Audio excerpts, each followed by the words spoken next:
Byron. Yun, huli. Hoy, yun ay pupunta pa lang ako eh. Bawal na ako magsayaw ng ganun. Hindi na pwede.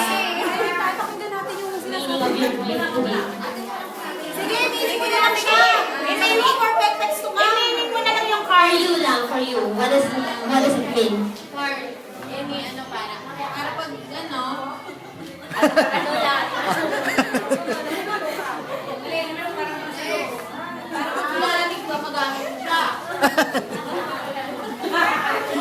Nga naman. Oo nga naman.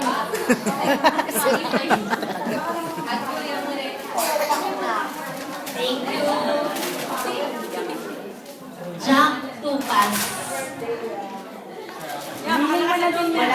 Mag-confess ka. Mag-confess. Meaning ng card. Open, tapos show your gift to them. Ayan, meaning. Carl yung gift niya.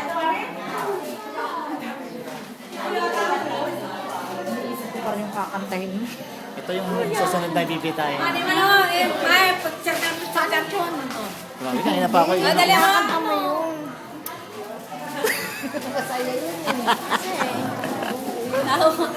Nataba ka to.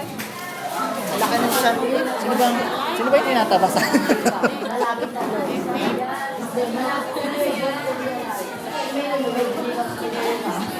Ba't pala yung MC binibidyo? Ano sabi mo? Wala. Rowena. Ako na? Rowena Amado. Ha? Ano?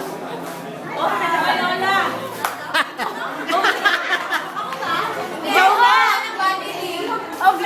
Obligado. Higay naubos na lahat sa'yo. Naubos na yung memory ng cellphone ko ah. Use your mic po. May ka naman. Yan. Katakinan. Angel Shop. Gusto mo hindi. Ibato mo sa kanya card. Hindi mo gusto. Balik mo. Mag-iingay ka masasalita. Ano si Molly gift sa'yo? Green din yan ah. Ano? Angel. Ano na naman makikita mo Angel na yun? It reminds you of your mom. Sabi ko, ikaw. Pwede mang hingin ito. Dalawa tayo, hindi naman na magdagdag. Sabi ko.